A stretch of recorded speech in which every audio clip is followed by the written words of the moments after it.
عندما تقول إن الأمين العام للأمم المتحدة خرج عن حياده بوصف الوضع في الصحراء بالأرض المحتلة، هو يعني مسؤول دولي ولديه واجب تحفظ. لم يخرج عن حياده. ثم السيد محمد بان كيمون قال شيئا يلزمه بقرارات الأمم المتحدة. هذا الشيء الأول. الشيء الثاني، هناك من المخزن لكنه عاد وتراجع عندما قال بأنه تراجع بعد شيء، عندما قال بأن هذه الكلمة جاءت ربما تعبيرا عن مشاعره عندما رأى الحالة المزرية لم يتراجع ولم نسمع. المخيمات. أعتقد أنها جاءت حتى نعطي الكلمة للسيد محمد. لا حتى بطبيعة نكمل. لم يتراجع. هذه كلمة قالها الخرفي، بما أن يقول بأن مزوار اتصل ببان كيمون وقال، والاعتذار كان داخل هذا اللقاء. هذا اللقاء لا يعلم ما بداخله إلا لم أتكلم عن اعتذار، إنما عن ربما شرح لسياق هذه الكلمة التي خرجت من فم بان كيمون. سيد محمد جويلي، رأيك في هذا الموضوع ثم أعود إليك السيد. كلمة محتل يعني في المعجم السياسي والقانوني، وعندما يتلفظ بها الأمين العام للأمم المتحدة ليس كما يتلفظ بها طالب يعني مبتدئ في الجامعة يقول محتل.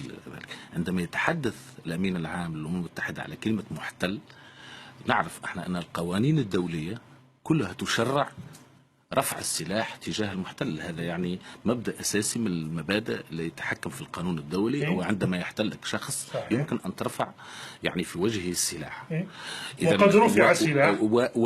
لا العفو يا أستاذ، أنا ما قطعتكش. ونحن هنا نحن هنا عام 91 سيد. لا العفو، احنا هنا لنفكر، لأني أنا سأعطف على كلام الأستاذ وليس للتشاجر وليس لنقاطع بعض. لا كمل يعني نحن لا المهم أنت لست أنت اللي في حد لا بس أو غير مهم. صبرا يا سيد، صبرا المستجدان، صبرا المستجدان محمد. لا احنا مانيش في سوق عكاظ ولا في سوق لا مش في سوق عكاظ.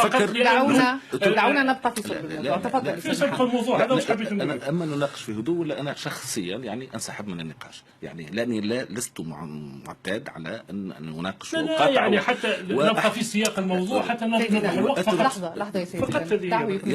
يا اخي انت اتركنا يعني نتحدث ونعبر عن آرائنا وأفكارنا ونتجادل ونتحاور يعني فقلت يعني يعني قلنا أنها عندما يتلفظ بها الأمين العام للأمم المتحدة فمعنى ذلك رفع السلاح، يعني شرعية رفع السلاح. هذا يتناقض مع مبادئ الأمم المتحدة وكل يعني المسار يعني التسوية السلمية لمدة سنوات. يعني أنت لست شخص عادي، يعني أنت الأمين العام للأمم المتحدة، فالأمين العام للأمم المتحدة خرق يعني كل المواثيق يعني القانونية بما في ذلك ميثاق الأمم المتحدة في الحديث في هذه المسألة، والمسار الذي اتخذته الأمم المتحدة في تسوية هذا النزاع الذي هو عار علينا في المغرب الكبير. وأنا سأعود إلى كلام الأستاذ كمال يعني في وهو من موروثات الحرب الباردة يعني البائسة التي تخلص منها العالم يعني الآن، ومن مخلفات الحرب العالمية الثانية يعني التقاتل الذي وقع بين ألمانيا وفرنسا. نرى اليوم اليد في اليد ما بين ألمانيا وفرنسا من أجل بناء الاتحاد الأوروبي رغم كل الجرائم ورغم كل الفضائع التي ارتكبت بين البلدين. ونحن إلى حد الآن، أنا أتحدث كتونسي، نحن هذا الصراع هو عبء ثقيل علينا. أعطيكم على الأقل، وأعتقد أن بالنسبة للليبيين وبالنسبة للتوانسة، بالنسبة لنا هذه حلم أجدادنا كان هو تحقيق المغرب الكبير. وللمغرب الجزائر قبل 67 قبل هواري بومدين ساعدت المغرب وتضامنت معه فهمت ولا من اجل يعني قضيه الصحراء، وتعتبر ان قضيه الارض الصحراء هي ارض مغربيه. يعني هذا موقف الجزائر، هذا موقف الجزائر قبل بومدين. ثم بعد ذلك نتيجه الصراع بين الاتحاد السوفيتي والغرب في المنطقه المغاربيه الى غير ذلك. نحن ماذا نقول اليوم يعني وما هي الخطوره في هذا؟ فانا قد اشاطر الاستاذ كمال في انه يعتقد ان هناك نوع من الانفعاليه، لان قضيه الحساسيه قضيه الصحراء هناك من يقول ان كلام بان كيمون جاء انتقاما من الرباط التي لم ترد استقباله عندما أراد الذهاب إلى المملكة؟ هذا المسألة أنا حسب في اعتقادي ينجب أن نضعها في الاعتبار كذا. لربما كما قال الأخ الأستاذ كمال أن فيه بعض الحساسية إلى غير ذلك، لكن الوزيرة التي كانت تتحدث من هنا تتحدث عن الحل الدبلوماسي، وهذا مهم جدا. يعني المستوى الدبلوماسي مستوى مهم، ولكن هذا لا يعني أن الأمين العام الدبلوماسية المغربية من كل هذا. هذه نقطة مهمة. أين هي؟ أنا تكلمت على السياق المكاني والظروف التي قال فيها الأمين العام للأمم المتحدة. ثم الأمين العام للأمم المتحدة هو موظف دولي، هو لا يقرر هذه المسائل ومسائل الحل، وكل هذه تمر عبر مجلس الأمن، هو الذي يملك القول الفصل فيها. ثم أن هذه القضية معروضة على الأمم المتحدة، وهناك خطوات أنجزت في سبيل حل هذه المشكلة رغم تعنت بعض الدول. أنا شخصيا أشاطر المغرب في أنها تحتفظ بهذه الأرض، لأن المغرب تقود الآن حركة إصلاحية يكون فيها كل المواطنين متساوون، وهذا شيء جيد. يعني بدل الحرب والقتال جلب قانوني يقول بأن الصحراء الغربية أرض مغربية. أنا أتكلم من وهي ليست أرض جزائرية. أنا لا أتكلم من هي أرض متنازع عليها، هي أرض متنازع عليها، لكن لماذا الجزائر تعطل الحل؟ لا، الجزائر لا تعطل الحل. نعم. وأنت منافق عندما تقولها. لا ندخل بهذا. لا ندخل بهذا لأنك تتكلم على جمعية الأمم المتحدة وعلى مجلس الأمن ولا ترجع إلى ما يسمى المينورسو. أين مسؤولية الأمم المتحدة والمينورسو من إحصاء ساكنة المخيمات في تندوف؟ هذا مطلب مغربي تطالب به الرباط منذ فترة، ليس مطلبا مغربيا، هذا مطلب تتمكن من إجراء الاستفتاء ليس مطلبا مغربيا، هذا مطلبا جرت عليه كل دول العالم 194 دولة، وبالتالي مر أمام مجلس الأمن. هناك المينورسو وهناك الساكنة، وهناك لوائحهم مغلوق عليها في خزانة مؤمنة في جمعية الأمم المتحدة. لماذا لا تحصي الأمم المتحدة الساكنة فيها؟ محصوون 185,000 محصوون. المغرب هذه المشكلة توضع في الثلاجة لسنوات طويلة، وعندما تريد الجزائر هذا سؤال وجيه. هذا سؤال وجيه. لماذا؟ لأن المغرب لا يتعاون ولا يريد. لا تكلم بصوت مرتفع حتى يسمعه المشاهدون. المغرب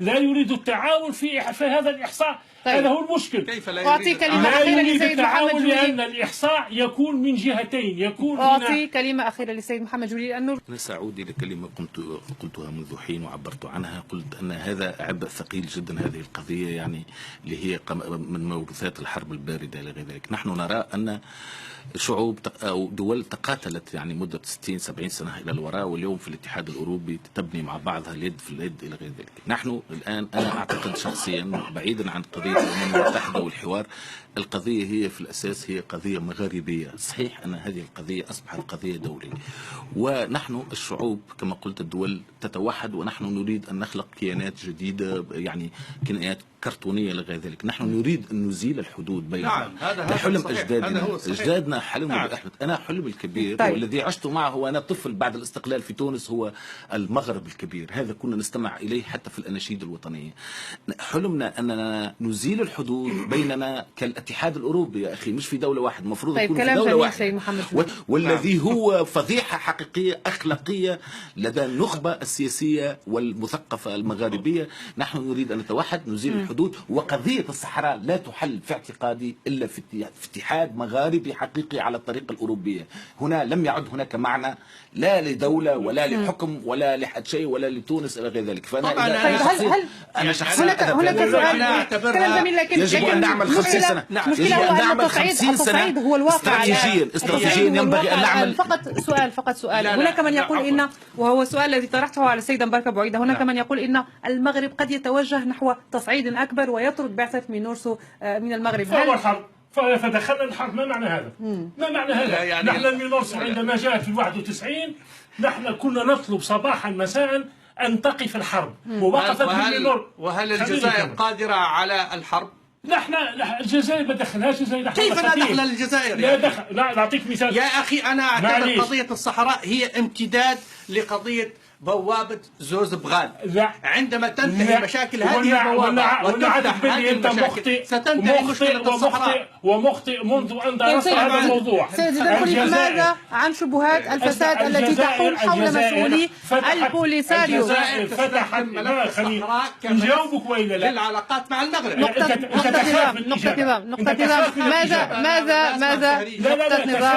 ماذا؟ وخائف لأنك لا تستطيع المواجهة. ها هو الشيء اللي فيك. طيب. والجزائر فتحت الحدود مع المغرب. للموضوع سيد زيدان فتحت الحدود مع المغرب، ومشكلة الصحراء كانت قائمة منذ 7 سنوات. ماذا عن شبهات الفساد التي تحوم حول بعض مسؤولي البوليساريو؟ ربما لديك تعقيب حول هذا الموضوع. الفاسد عليه أن يعاقب. لأن في الاتجاه الذي تحدثت عنه منذ حين، يعني نحن الآن المنطقة المغربية بصفة عامة مهددة بالإرهاب إلى غير ذلك. ما يحدث الآن في ليبيا وفي جنوب تونس منذ مدة، يعني الجزائر كذلك هي بلد الذي نتمنى له الاستقرار. أنا نحن الصباح اليوم هناك صباح اليوم مع الساعة 6 هناك هجوم على قاعدة على بغداد.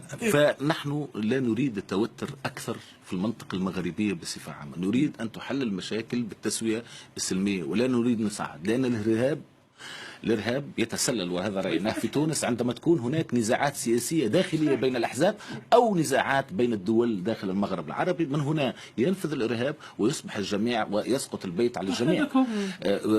هذا هو يعني رأيي في العملية. نحن لا نريد أن تحل القضية الدبلوماسية.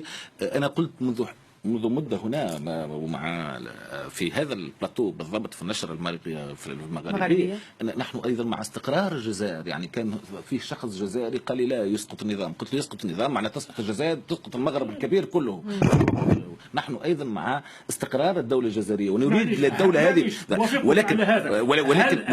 ولكن العفو خليني يتركني. لا أسألك فقط سؤال بسيط. العفو. في سيرورت ما تقول، هل المينورسو عند محاصرة المينورسو هل هذا حل؟ طيب فقط نتوقف عند هذا الحد بالنسبة لهذا الموضوع.